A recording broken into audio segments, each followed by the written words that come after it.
heart thump, not from being nervous sometimes. I'm thinking God made me special here on purpose. So all the while till I'm gone. Ал таңғы сағат 5 болды. Аэропортқа келдім. Международный. Бұйырса сағат 6-да 6:40-да вылет. Біз самолетке отырдық. Аэрофлот. 1 сағат задержка болды. Үлкен самолет екен. Камерамен бірінші рет көріп тұрмын. Реальное время. Үстінен көрсең болады.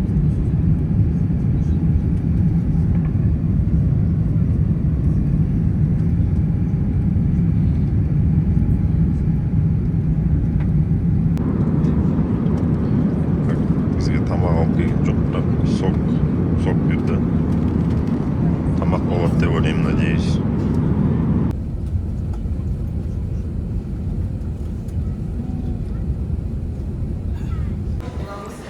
Москва қаласынан келдік.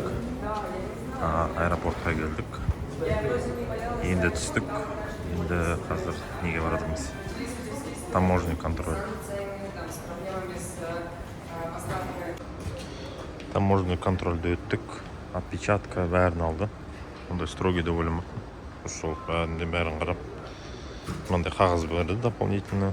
Не қағаз екен білмеймін, бірақ қағаз алып кетті. Дополнительно. Енді қалаға қарай шығамыз. Аэропорттан шықтық қалаға. Такси заказ бердік. S7 деген стойкаға тұрамыз. Такси алып кетеді.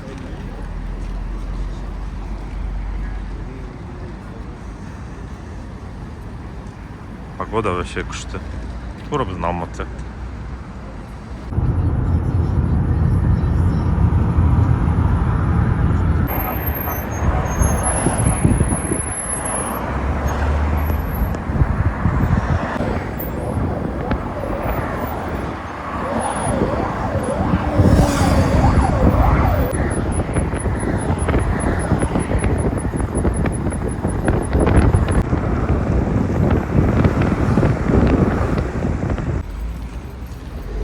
Таксидан түстік. Апарт-отельға баратырмыз қазір. О, Вьетнам. Так, мен коллегам пешеходтан өтіп отырмыз. Анау үйге көріп сол жаққа барамыз. Так, біз местный KFC, Ростикс деп аталады. Осында жеп жатырмыз. Коллегам пиво алды өзіне, мен сок алдым. Красная почта келдік. Гум.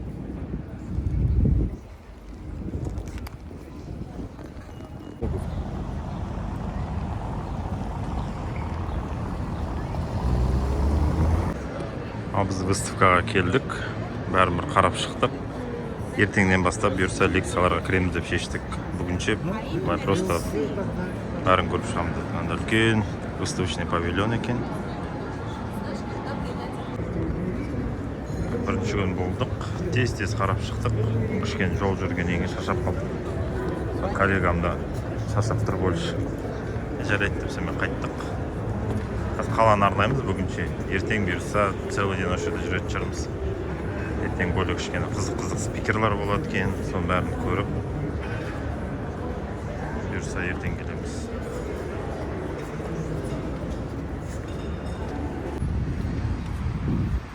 Gucci.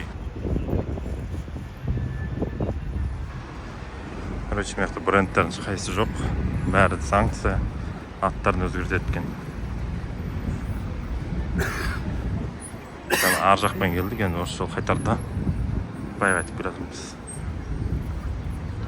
Вообще погода жақсы маған ұнап тұр, прям ыстықта емес, салқында емес, прям идеальная погода.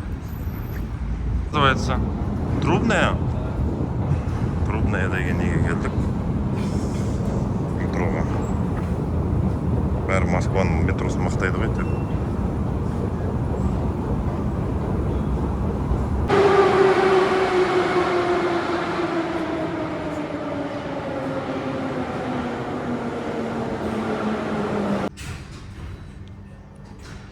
Метролар ескі.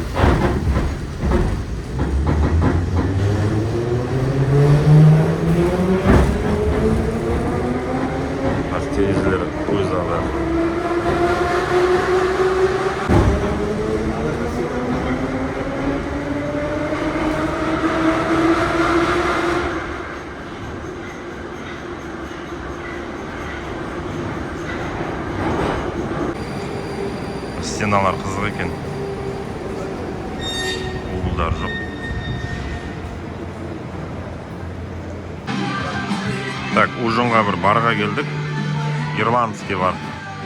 Коллегам пиво ішем дегеннен кейін осы жерге келдік. Мынаяқтан көрсі бәрі свинина. Единственный бір тамақ таптым. Индейкамен. Осыны алатын болдым. Қалған бәрі свинина екен. Шашлык тоже свинина. Мынау тоже свинина. Единственный осы. Бір кола ішетін шығар. Икорға не істеп жатыр?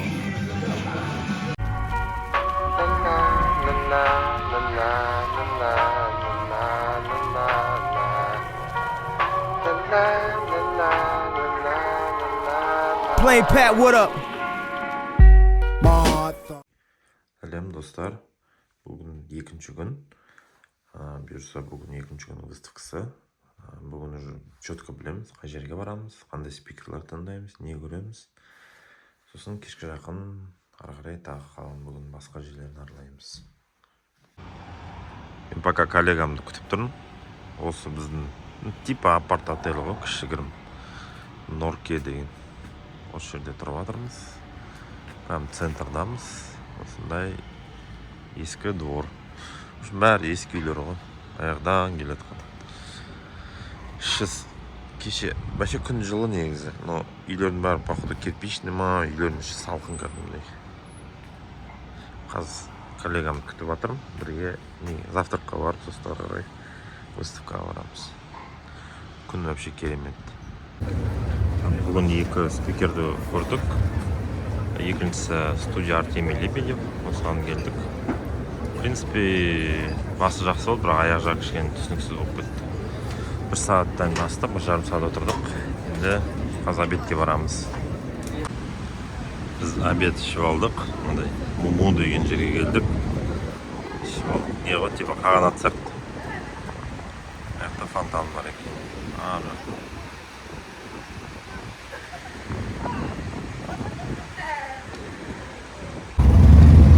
Түнгі Москва.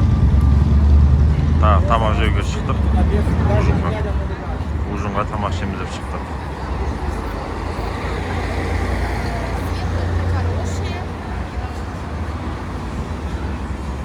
Жан жақта музыка, адамдар шулап жүр. Ресторандарда адамдар отыр тамақ ішіп.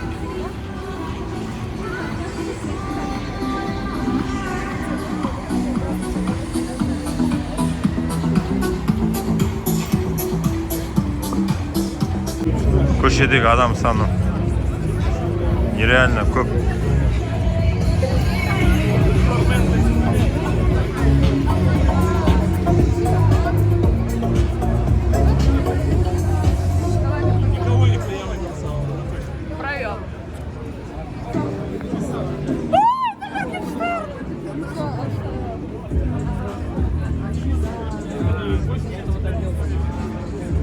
Жүру невозможно бұл жерде.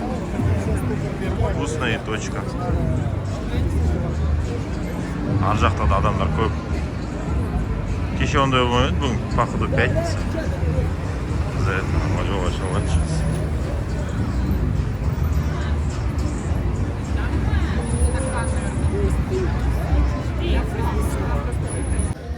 В общем, біз барға келдік. Ой, бардан шығып баратырмыз, точнее.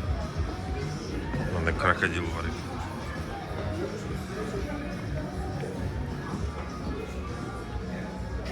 Так, далаға шығып баратырмыз. В принципе, прикольный жер.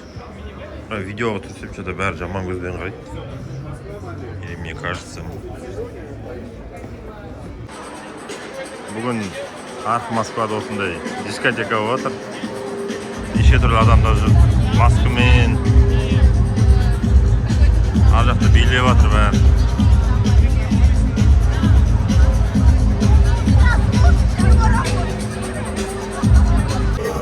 Осындай нелер көп, байкерлар, музыкалармен. Күшті. Бүгін пятница. Бәрі ішіп алған. Түнгі сағат почти 2 болды. Бірақ адам көп.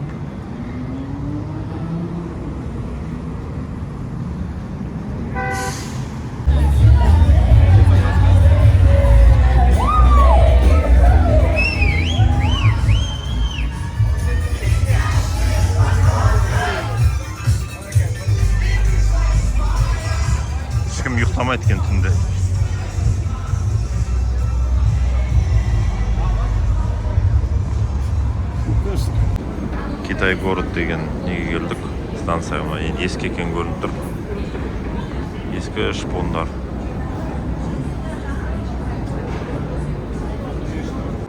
Біз номерді тапсырдық.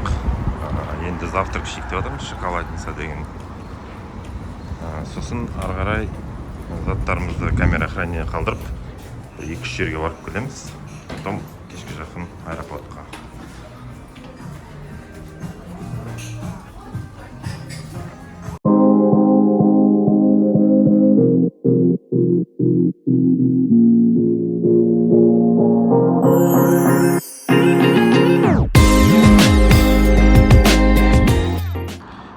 ВДНХ паркқа келдік. Үлкен екен. Мында бір памятник бар. Космонавтикаға арналған сияқты. Қазір неге Москваның макетін көруге баратырмыз. Аяқ ауырып кетті, шыны керек. Жақта Көктөбе сияқты не бар екен. Қазір үлкейтіп көрейін. ВДНХ-ға келдік. Анда арканы өттік. Мына жерде не бар екен? Көктөбедегі сияқты. Бірақ аяққа барып мен түсініп тұрамын. Мынандай здание. Так, ары қарай кетіп баратырмыз. Бір Советский Союзда жүрген сияқты, мындай музыканың өзі.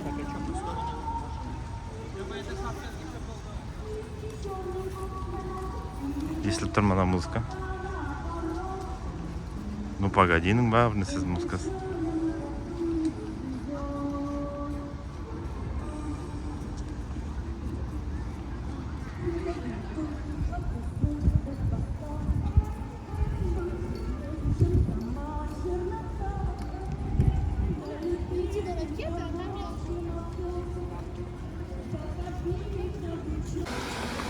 Енді үлкен фонтанға келдік.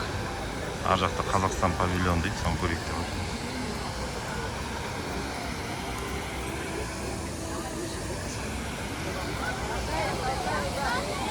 Адам көп.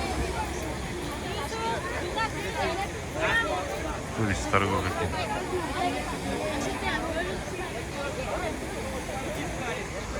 Ар жақта бір здание тұр, Арменияда тұр. Мына каждый елдің несі ғой деймін да.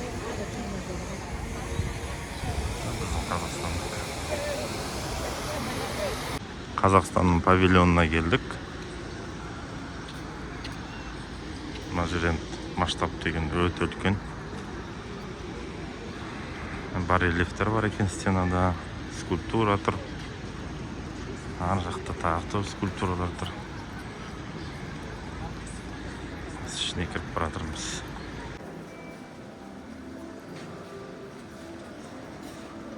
Қазақша сөйлем болып жатыр.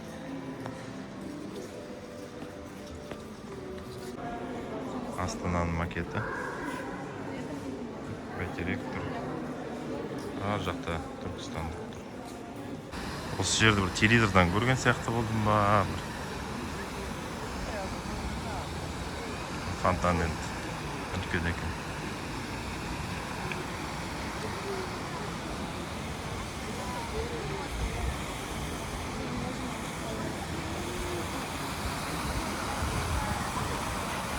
Макет Москваға кірдік. Тексеріп отыр. Да, там же написано макет Москвы, да. А что, платно? Думал, платно. Хотел.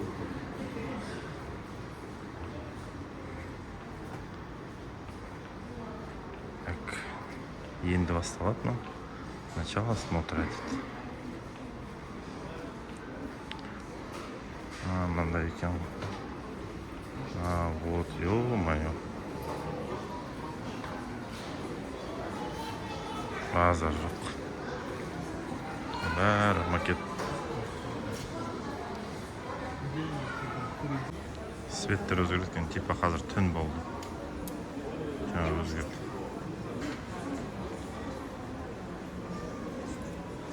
Күндізі күн шықты, типа.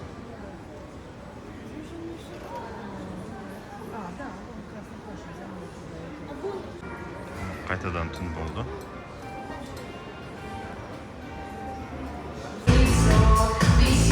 Шоу болып жатыр.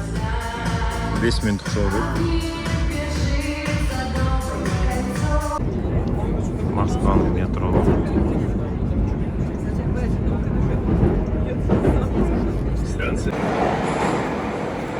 Метродағы освещениялар. Мынау станцияның не только эскалаторлар, барлық жері ағаштан жасалған.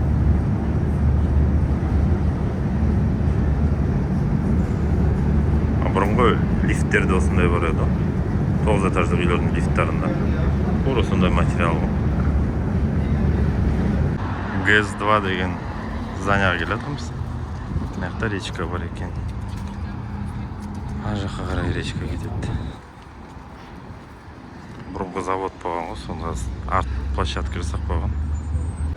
ГЭС-2-ның ішіне кірдік. Мына бұрынғы завод болған ғой. Ну, гидроэлектростанция. Оның үшін жасаған скорректив болсын.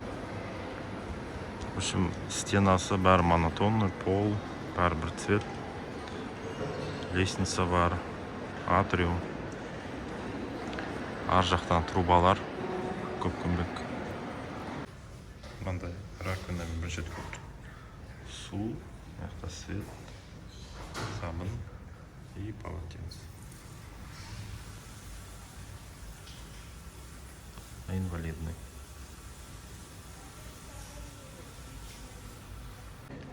Навигация бәрі немен, типа лазер сияқты. Ар жақта да тоже сондай. Проекторлар ғой. Жоғар жақта проектор тұр. Ар жақта жанып тұрады. Ар жерде тоже солай. Ар жақта музей, соның ішіне кіреміз. Онда кішігірім музейға келдік. Бәрін оқу керек, асықпай қарау керек.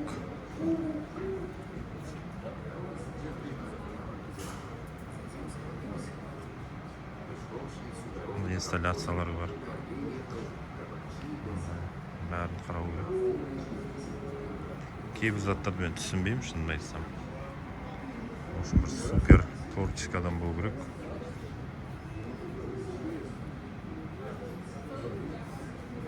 Не екенін түсінбеймін. Ну, мынау, короче, балқып кеткен нелер ғой деймін, как я понял. Заттар.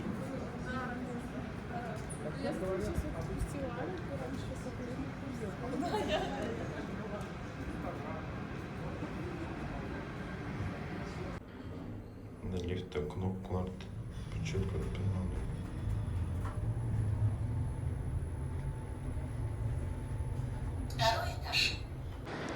Жоғарғы этажға көтерілдік. Мына жақта тамақ ішетін жер ғой деймін. Или кітапхана ма, сондай сияқты. Ар жақта отыруға болады. Жол жақта да андай лекция оқитын лекториялар сияқты. Артында еще парк бар екен. Осы паркқа шықты бет, кстати. Паркты да көру керек.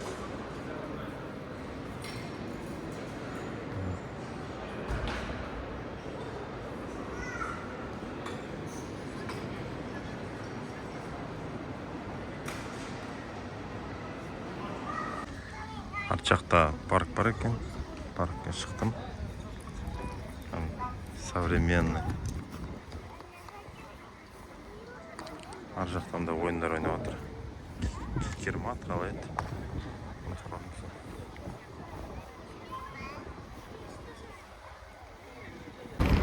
Такси шақырып едік, таксині таппай жатырмыз. В общем, центрда геолокация ештеңе істемейді. Содан қиын, вообще қиын. Таппаймыз. Таксині әрең таптық екен.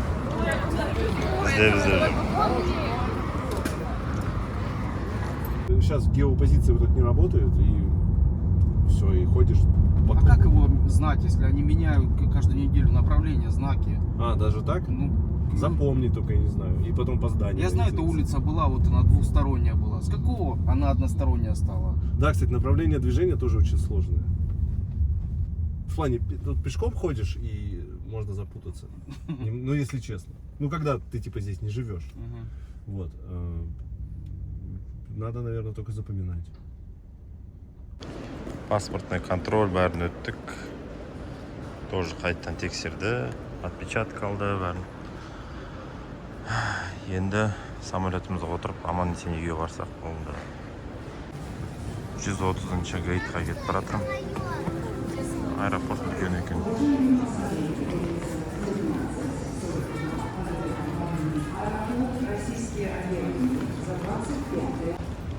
Алматыға аман есен келдік.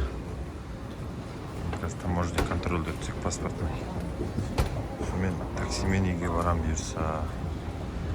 Мен Москваға не бітті командировка.